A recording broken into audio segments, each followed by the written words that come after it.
नमस्कार, आप देख रहे हैं हमारी खास पेशकश मेरा घर मेरी जेब। देश का आम बजट कुछ दिन बाद पेश होने वाला है। हर कोई जानना चाहता है कि आगामी बजट में उनके लिए क्या होगा। घर चलाने वाली गृहिणियों को महंगाई सता रही है तो बेरोजगारों को नौकरी की चिंता है, छात्रों को पढ़ाई की। मेरा घर मेरी जेब में बात आम लोगों की बजट से उम्मीदों की।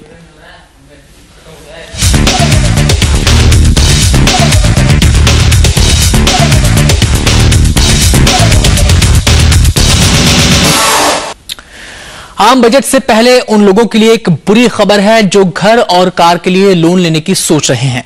अब ऐसे ग्राहकों को ज्यादा ब्याज देना पड़ेगा। रिजर्व बैंक की चेतावनी के बाद अधिकतर सरकारी बैंकों ने टीजर लोन को वापस लेने का फैसला किया है। देश के सबसे बड़े बैंक एसबीआई ने सबसे पहले 8% की दर पर टीजर लोन स्कीम शुरू की थी। बाद में देश के दूसरे सरकारी और निजी बैंकों ने भी टीजर लोन की लुभावनी स्कीम को लॉन्च कर दिया। दरअसल reserve bank teaser loan scheme से खुश नहीं है क्योंकि इस स्कीम में पुराने ग्राहकों को कोई फायदा नहीं मिलता। ऐसे में रिजर्व बैंक को पुराने और नए ग्राहकों के बीच भेदभाव किए जाने पर ऐतराज है। रिजर्व बैंक का कहना है कि बैंक सभी ग्राहकों के लिए सस्ते लोन की स्कीम लागू करे, नहीं तो इस तरह की योजनाओं को पूरी तरह से बंद कर दिया जाए।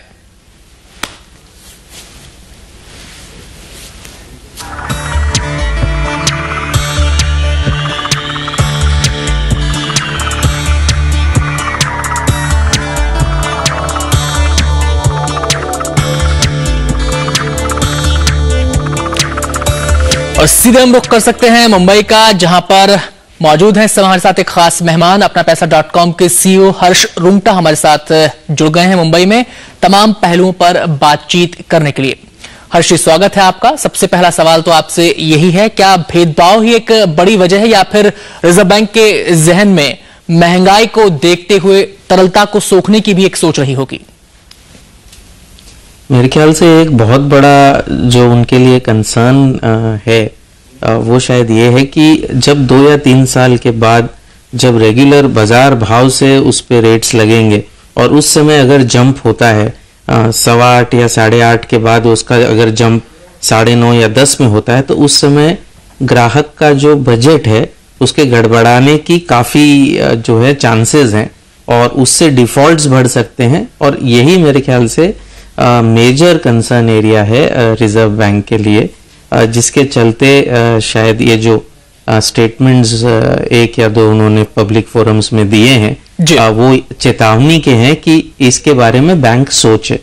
जी, एक बात यहां पर हर्ष दिखने वाली और है कि जब भी इस किस्म की स्कीम आती है तो सबसे ज्यादा इन्वेस्टमेंट रियल एस्टेट में ही होता है और अगर हम मंदी के मूल कारण पर जाएं तो वो भी रियल एस्टेट ही है। लिहाजा रिजर्व बैंक की नजर इस पहलू पर भी रही होगी।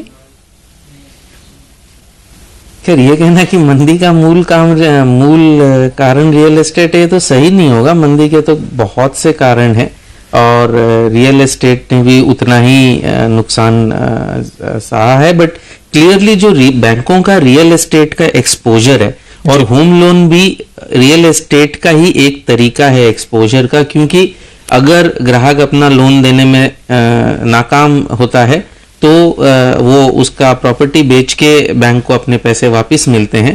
तो क्लियरली वो एक रियल एस्टेट एक्सपोजर है और रियल एस्टेट पे ज़्यादा एक्सपोजर बैंकों का ना हो, इस बात पर हमेशा ही रिजर्व बैंक सजग रही है और समय समय से उन्होंने चेतावनियां भी दी हैं और रिस्क वेटेजेस भी बढ़ाए हैं, चाहे वो रेगुलर होम लोन्स के हों या कमर्शियल प्रॉपर्टी लोन्स के हों या मॉर्गेज बेस्ड लोन्स के हों, सबके उन्होंने वेटेजेस जो हैं जब उनको लगा कि एक्सपोजर बहुत ज्यादा हो गया है उन्होंने पास्ट में उसको बढ़ाया है। जी, लेकिन देखने वाली बात हर्ष जी यहां पर यह भी है कि इस लोन को, इस किस्म की स्कीम का फायदा उठा कौन रहा है? क्या वाकई वो ग्राहक उठा रहा है जिसे घर की जरूरत है या फिर वो लोग जो इन्वेस्टमेंट के लिहाज से इस पैसे को उठा रहे हैं, मार्केट में लगा रहे हैं और स्पेकुलेशन को बढ़ा रहे हैं? मेरे ख्याल से अगर हम रियल डिमांड की बात करें तो वो काफी हद तक जो लोग ये लोन ले रहे हैं वो खुद के रहने के लिए ले रहे हैं। जरूर इसमें इन्वेस्टमेंट का भी एक हिस्सा होगा, लेकिन भारत के संदर्भ में वो हिस्सा कभी भी बहुत बड़ा नहीं था। और एक बार जब मंदी 2008 के ऑनवर्ड्स आई तो उसके बाद इन्वेस्टरों को जब नुकसान लगा तो उनका मार्केट में बस अभी ही आना ही शुरू ही हुआ था वापस, करीबन 12-15 महीने के बाद। तो अगर ये कहना उचित नहीं होगा कि इसका ज्यादा तक हिस्सा जो है वो इन्वेस्टर्स फायदा उठा रहे हैं। आई थिंक ज्यादातर हिस्सा खुद के यूज के लिए ही यूज हो रहा है और इसीलिए हमने कभी लार्ज स्केल डिफॉल्ट्स कभी भी होम लोन में नहीं देखा, बावजूद इसके कि भाव कम से कम 1 या 2 बार काफी जो है रेट्स गिरी थी। लेकिन चूंकि मोस्टली सारे बोरोवर्स जो थे उन्होंने अपने खुद के रहने के लिए घर लिया था, इसीलिए हमने लार्ज स्केल डिफॉल्ट्स इस मार्केट में अभी तक नहीं देखी। हर्षी, आपसे हमारी बातचीत जारी रहेगी। इस बीच अपने दर्शकों को हम बताएं कि वो कौन कौन से सरकारी बैंक है जिन्होंने सस्ती होम लोन स्कीम बंद करने के बारे में फैसला किया है। एसबीआई, पीएनबी और बैंक ऑफ इंडिया समेत कई सरकारी बैंकों ने इस स्कीम को मार्च 2010 के बाद आगे नहीं बढ़ाने का फैसला किया है। एसबीआई के चेयरमैन ओपी भट्ट ने हाल ही में कहा था कि होम और ऑटो लोन के लिए विशेष कर्ज योजना मार्च तक ही जारी रहेगी। सार्वजनिक क्षेत्र के यूनियन बैंक ऑफ इंडिया और कैनरा बैंक ने तो अपनी स्कीम वापस लेने का ऐलान भी कर दिया है। यूनियन बैंक ऑफ इंडिया 15 फरवरी और कैनरा बैंक 20 फरवरी से ये स्कीम बंद कर देंगे।